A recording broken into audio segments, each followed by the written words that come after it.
오늘 함께 읽은 빌립보서 2장 12절에서 18절의 말씀으로 하나님의 자녀로 살라 하십니다. 하나님의 자녀로 살라 하십니다. 이런 제목으로 말씀을 전할 때 성령 하나님의 조명하심이 예배에 참석한 성도 한 사람 한 사람 모든 분들에게 가득한 은혜의 시간이 되기를 예수님의 이름으로 축원합니다. 사도 바울은 신약 성경에서 빠질 수 없는 인물 중 한 사람입니다. 예수 그리스도의 부활과 승천 이후 복음 전파의 바울의 노력과 수고는 엄청나다고 할 수 있습니다. 이런 그가 자신이 세운 교회 중 하나인 빌립보 교회에게 보낸 편지가 오늘 저와 여러분이 읽은 빌립보서입니다.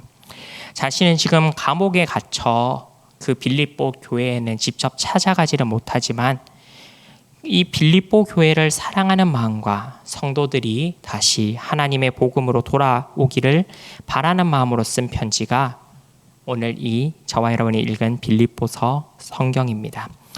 먼저 빌립보라는 지역에 대해서 조금 살펴보기를 바랍니다. 빌립보에 대한 설명은 사도행전 16장 12절에 먼저 나옵니다. 거기서 빌립보에 이르니 이는 마게도냐 지방의 첫 성이요 또 로마의 식민지라 이 성에서 수의를 유하다가 빌립보라는 지역은 유럽으로 들어가는 길목이고 첫 성이라고 표현하고 있습니다. 첫 성이라고 표현하는 것에서는 역사적인 배경이 있습니다. 빌립보는 그 이름 뜻대로 빌립에 속하다라는 의미입니다. 세계사에 유명한 알렉산더 대왕의 부왕인 빌립 2세가 건설한 곳입니다. 교통의 요지였고 금광도 있었고 그리고 많은 그 시간이 지나고 퇴역한 로마 군인들이 안식처로 또한 퇴임한 이후에 모여서 살았던 곳이 빌립보라는 지방입니다. 즉 도시 전체에 로마에 대한 의존도가 매우 높은 곳입니다. 로마법이 빌립보의 지역에서는 당연한 것이었고 그러한 상황 속에서 바울은 이 빌립보를 마게도냐 지방의 첫 성, 가장 큰 성이라고 표현했습니다.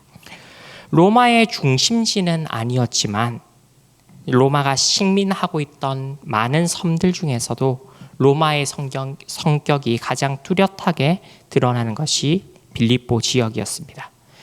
그러나 바울은 어느 곳에 가든지 하나님의 말씀을 전했고 그것에서 교회가 세워졌습니다.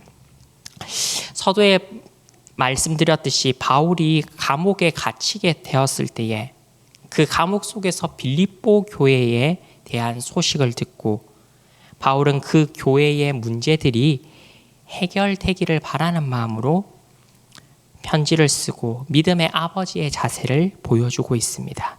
이 바울이 쓴 편지를 통해 함께 은혜 받기를 바랍니다. 이 말씀이 빌립보 교회에 하는 말씀이지만 오늘 우리에게 하시는 말씀임을 믿음으로 고백하며 우리의 삶에 하나님께로 더욱 한 걸음 더 나아가는 귀한 시간이 되기를 소망합니다. 먼저 하나님의 자녀로 살기 위해서는 첫째로 구원을 이루는 자가 되어야 합니다. 12절 말씀입니다. 그러므로 나의 사랑하는 자들아 너희가 나 있을 때뿐 아니라 더욱 지금 나 없을 때에도 항상 복종하여 두렵고 떨림으로 너희 구원을 이루라. 지금 바울의 상황은 어떻습니까? 바울은 로마의 감옥에 갇혀서 아무것도 행할 수 없는 상황입니다. 자신이 없는 상황에서 바울은 빌립보 교인들에게 부탁하는 것이 무엇이라고 오늘 성경에 나오나요? 바로 항상 복종하고 너희의 구원을 이룰 것을 바울은 부탁하고 있습니다. 그렇다면 왜 빌립보 교인들은 복종하고 구원을 이루어야 할까요? 오늘 읽었던 본문 바로 앞에서는 예수 그리스도께서 어떻게 하나님의 말씀에 순종하고 복종하셨는지를 알려주는 아주 유명한 구절이 있습니다. 빌립보서 2장 5절부터 11절의 말씀이 바로 그 구절인데요. 그리스도의 복종이 무엇인지를 바울은 먼저 설명한 이후에 빌립보 교인들에게 바울이 두렵고 떨림으로 하나님의 말씀에 순종해야 함을 바울이 다시 한 번 더 선언하고 있습니다. 하나님의 자녀로 이 땅에 살기 위해 우리가 해야 하는 것은 우리의 구원을 이루는 것입니다. 우리의 삶 속에서 두렵고 떨림으로 하나님의 구원을 구원을 이루어야 할 것을 말하고 있습니다. 이 구원을 이루다라는 표현에서 분명하게 한 가지 짚고 넘어가야 할 것이 있습니다. 구원의 주체에 대한 문제입니다. 구원은 누가 주는 것인가? 인간이 자신의 행위로 구원을 이룰 수 있는가? 전혀 아니죠. 그 해답은 성경에서 우리에게 보여주고 있습니다. 에베소서 2장 8절의 말씀을 한 목소리로 읽도록 하겠습니다. 시작. 너희는 그 은혜에 의하여 믿음으로 말미암아 구원을 받았으니 이것은 너희에게서 난 것이 아니요 하나님의 선물이라. 아멘. 구원을 행하실 분은 오직 한 분, 하나님밖에 안 계심을 성경은 우리에게 분명히 알려줍니다. 우리의 어떠한 행동으로도 구원을 이룰 수는 없습니다. 구원은 전적으로 하나님께만 속한 것이고 하나님이 우리에게 선물로 주시는 고유한 권한임을 우리는 성경을 통해서 깨달을 수가 있습니다. 그렇다면 왜 바울이 빌립보 교인들에게 두렵고 떨림으로 너희의 구원을 이루라고 표현을 했을까요? 이 이루다는 단어는 무에서 유를 창조하라는 의미가 아닙니다. 보다 더 정확한 의미는 이미 행해지고 있는 것을 계속해서 완성하고 더욱더 온전하게 완성해 간다는 의미입니다. 바울은 빌립보 교인들에게 하나님께 받은 구원을 두렵고 떨림의 자세로 받을 것을 말합니다. 하나님이 얼마나 크고 놀라우신 분이신지를 깨달은 자, 하나님 앞에 설 수 없는 죄인임을 깨달은 자, 그 놀라운 은혜인 구원을 입은 성도만이 하나님 앞에 두렵고 떨림을 가질 수 있습니다. 이 의미를 분명히 알고 있는 바울은 13절에 바로 이렇게 고백합니다. 너희 안에서 행하시는 이는 하나님이시니 자기의 기쁘신 뜻을 위하여 너희에게 소원을 두고 행하게 하시나니. 두렵고 떨림으로 바울은 구원을 이루라고 표현을 하는데 그것을 행하시는 이가 바로 하나님이심을 다시 한 번 더 바울은 빌립보 교인들에게 말을 하고 있습니다. 바울은 빌립보 교인들을 구원 얻은 자, 성도라고 선포하고 있습니다. 하나님이 택하셔서 구원한 하나님의 백성임을 표현합니다. 그런 백성으로 살아가기 위해서 필요한 것, 성도들에게 필요한 것이 있다면 무엇일까요? 그것은 자기의 기쁘신 뜻, 즉 하나님의 기쁘신 뜻을 깨닫는 것입니다. 하나님이 가지신 기쁘신 뜻은 무엇일까요? 우리가 하나님께 선물 받은 이 구원을 계속해서 이루어가는 것이 하나님의 기쁘신 뜻일 것입니다. 또 하나님의 뜻을 모르는 자들에게 하나님의 선물, 즉 구원을 깨닫게 하는 것이 하나님의 뜻일 것입니다. 사랑이 없어 슬퍼하는 그곳에 하나님의 긍휼을 흐르게 하는 것이 하나님의 기쁘신 뜻일 것입니다. 하나님의 공의가 이 땅에 세워지는 것, 그리고 줄이고 목마른 자들에게 생명의 떡이신 예수 그리스도가 전해지는 것, 이 모든 것들이 하나님의 뜻일 것입니다. 이런 뜻을 위하여 본문 14절은 우리에게 소원을 두고 행하게 하신다라고 표현합니다. 하나님의 구원을 입은 자는 하나님의 뜻에 동참하는 자가 되고 하나님의 뜻을 깨달은 자는 그것 중에 하나를 마음에 품고 살아가게 된다라고 알려주고 있습니다. 오늘 함께 예배하는 저 여러분들이 이 하나님, 자기의 기쁘신 뜻을 깨달아 우리의 그 삶 속에서 하나님의 뜻을 행하는 저 여러분들의 귀한 삶이 되시기를 예수님의 이름으로 축원합니다. 하나님의 자녀로 살기 위해서 두 번째로 원망과 시비가 없이 행해야 합니다. 14절과 15절 말씀입니다. 모든 일에 원망과 시비가 없이 하라. 이는 너희가 흠이 없고 순전하여 어그러지고 거스르는 세대 가운데서 하나님의 흠 없는 자녀로 세상에서 그들 가운데 빛들로 나타나며. 구원을 이루어가는 자들, 즉 하나님의 뜻을 깨달아 삶 속에서 하나님과 동행하는 자들에게 필요한 것이 있다면 무엇일까요? 바울은 그런 자들에게 행하는 것, 하나님의 자녀로 살아가는 것이 필요하다고 표현하고 있습니다. 오늘 이 14절과 15절은 우리가 어떠한 자세로 살아가야 하는지를 알려줍니다. 이 자세는 바로 원망과 시비가 없이 행하는 것입니다. 원망과 불평이 없어야 함을 알려주고 있습니다. 원망과 시비가 없다는 것은 무슨 의미일까요? 잘 알고 있듯이 우리에게 오는 모든 일을 만족한다는 것을 의미합니다. 성경에는 하나님 앞에 많은 불평과 불만을 한 사람들도 나옵니다. 그러나 그들의 결과가 어떠했는지 우리는 잘 알고 있습니다. 좋은 결과를 맞은 이들이 거의 없습니다. 그중 대표적으로 떠오르는 인물을 꼽자면 출애굽한 이스라엘 백성들입니다. 그들은 출애굽 당시 하나님께 온갖 불평과 원망을 하였습니다. 하나님과 동행하고 있는 자들에게 불평과 원망이 있다라는 것이 참 아이러니하지만 성경은 우리에게 그러한 모습을 보여주고 있습니다. 믿음의 1세대인 이스라엘 백성들이 하나님께 원망과 불평이 많은 자들이었습니다. 그러한 이스라엘의 모습과는 다르게 빌립보 교인들에게는 바울이 이 불평과 원망이 없어야 함을 알려주고 있습니다. 그렇다면 왜 바울은 하나님 앞에 이런 원망과 시비, 불평과 원망이 없게 하라고 했을까요? 그 이유는 두 가지로 나타납니다. 먼저 첫 번째로 흠이 없고 순전하여 어그러지고 거스르는 세대 가운데서 하나님의 흠없는 자녀가 되기 위해 불평과 원망이 없어야 한다고 알려주고 있습니다. 하나님의 구원을 이루는 자로서 세상 속에서 흠이 없는 자가 되기 위해 모든 일에 원망과 시비가 없이 행함을 사도 바울은 명령합니다. 이것은 무엇을 의미할까요?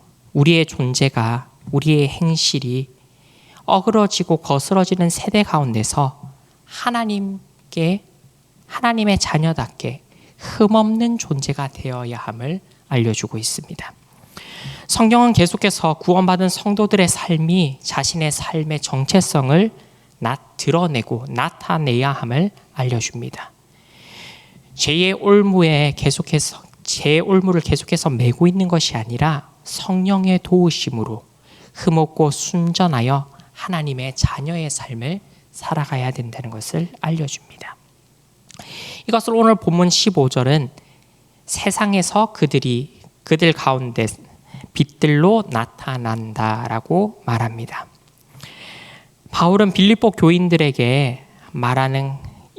바울이 이 빌립보 교인들에게 말하는 가르침은 예수님의 가르침과 일치합니다.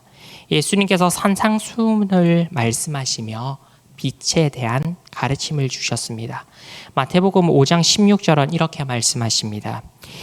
이같이 너희 빛이 사람 앞에 비치게 하여 그들로 너희 착한 행실을 보고 하늘에 계신 너희 아버지께 영광을 돌리게 하라. 그렇다면 우리가 가진 빛은 무엇입니까? 앞에서 함께 생각했던 하나님께서 가지신 자기의 깊으신 뜻을 자신의 손으로 두고 행하는 자가 빛으로 살 수 있음을 우리는 깨달을 수가 있습니다. 자신의 정체성이 어디에 있는지를 다시 점검해야 하는 것을 알려줍니다. 하나님의 자녀의 정체성을 언제나 잊지 않는 저와 여러분들의 삶이 되기를 소망합니다. 원망과 시비가 없게 행하여야 하는 두 번째 이유는 생명의 말씀을 밝혀 그리스도의 날에 자랑할 것이 있게 하기 위함입니다. 바울은 빌립보서에서 기뻐하는 모습을 많이 보여줍니다.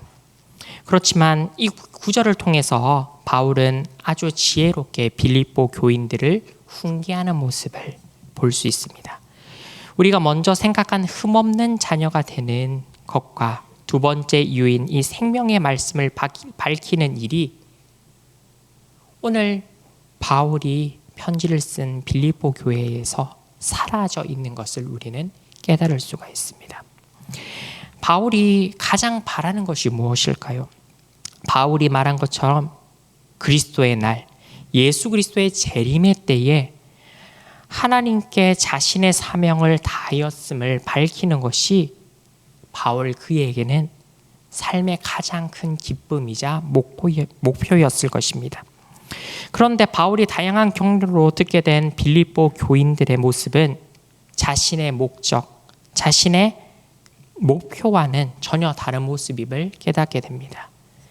자신의 일에 함께 도왔던 빌립보 교회가 세상의 빛으로도 살지 못하고 생명의 말씀을 밝히고 연구하고 전하는 것에 아무런 열심이 없는 것을 깨닫게 되었습니다. 그렇게 바울은 빌립보 교인들에게 다시 한 번 더 부탁을 하고 명령을 합니다. 하나님 앞에 빌립보 교회의 너희들이 나의 자랑이, 바울의 자랑이 되어줄 것을 부탁하고 있습니다. 이것을 볼 때 바울은 빌립보 교인들에게 이 복음을 전하기 위하여 얼마나 최선을 다했는지를 우리는 다시 한 번 더 깨닫게 됩니다.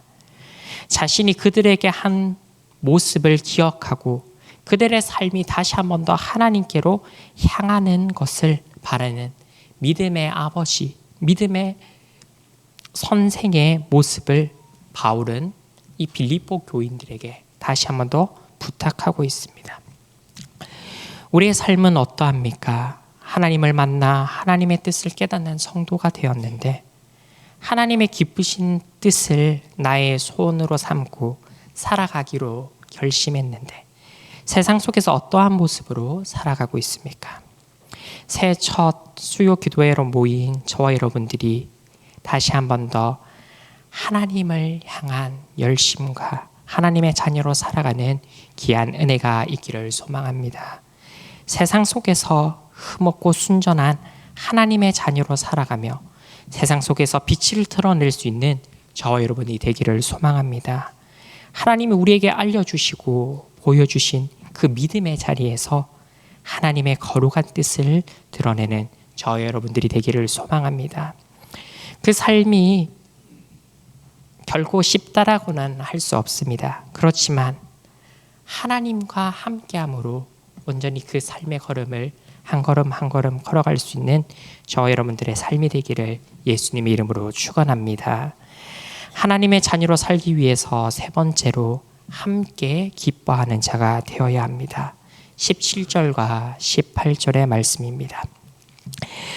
만일 너희 믿음의 재물과 섬김 위에 내가 나를 전제로 드릴지라도 나는 기뻐하고 너희 무리와 함께 기뻐하리니 이와 같이 너희도 기뻐하고 나와 함께 기뻐하라. 바울이 원망과 시비, 불평과 원망을 가지지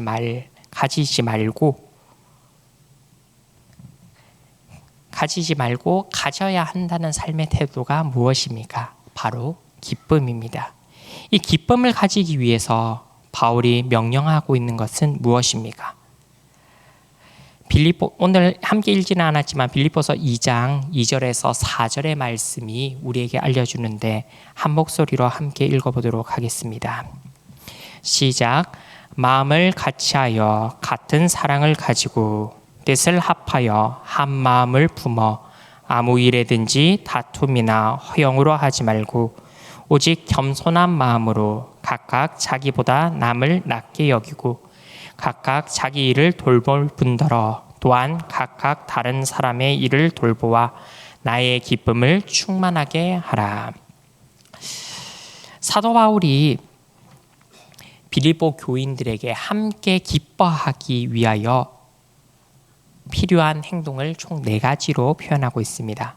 먼저 첫 번째는 같은 사랑을 가져야 하고, 둘째로는 같은 마음으로 같은 생각을 해야 하고, 세 번째는 자기보다 남을 낮게 여기고, 넷째는 자기 일뿐만 아니라 다른 사람의 일을 돌봐야 하는 것을 알려주고 있습니다.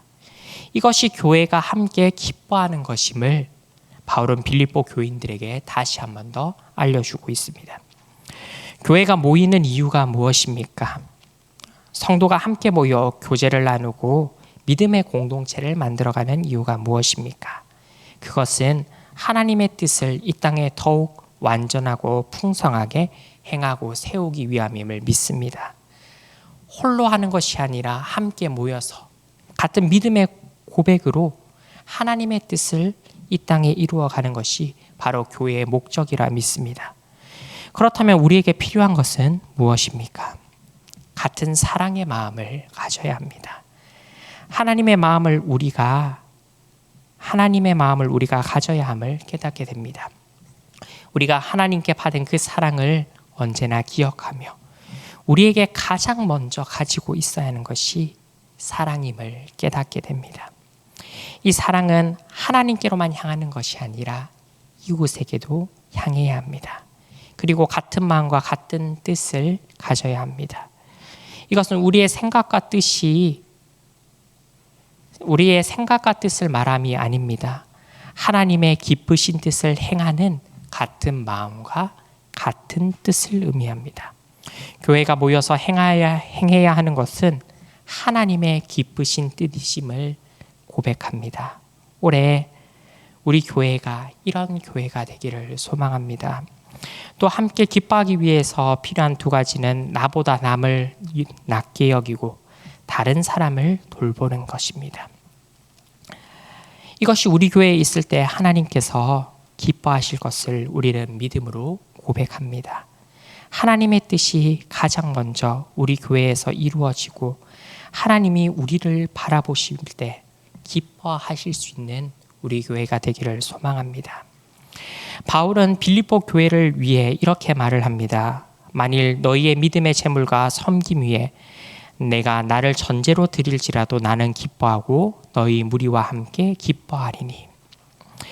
이 얼마나 큰 믿음의 고백입니까? 자신이 순교의 제물이 되어도 하나님의 뜻이 이루어진다면, 교회가 다시 한 번 더 하나님 아버지 앞에 바로 설 수 있다면 바울은 기뻐한다라고 고백합니다. 사랑하는 성도 여러분, 오늘 함께 하나님께 예배드리는 우리는 무엇을 기뻐하고 있습니까? 세상의 것보다 하나님의 뜻을 기뻐하는 저와 여러분이 되기를 소망합니다. 예수 그리스도가 우리에게 보여주신 사랑을 다시 바라보는 저와 여러분이 되기를 바랍니다. 예수 그리스도의 순종의 모습이 우리의 모습이 되며 나의 것보다는 하나님의 것을 더욱 우선시하는 저와 여러분들이 되기를 바랍니다. 오늘 우리는 하나님의 자녀로 살아야 함을 말씀을 통해서 깨닫게 되었습니다. 하나님의 자녀가 되기 위해 우리가 행해야 할 것, 세 가지로 함께 생각해 봤습니다. 하나님의 자녀로 살아가기 위해서 우리는 구원을 이루어야 하고, 또한 하나님의 자녀로 살아가기 위해서 우리의 삶 속에 원망과 시비가 없이 행해야 합니다. 그리고 하나님의 자녀로 살아가기 위해 우리는 함께 기뻐해야 함을 함께 생각해 봤습니다. 사랑으로, 같은 마음과 생각으로, 남을 나보다 낮게 여김으로, 다른 사람을 돌봄으로 함께 기뻐할 수 있는 우리 교회가 되기를 예수 그리스도의 이름으로 축원합니다. 기도하겠습니다.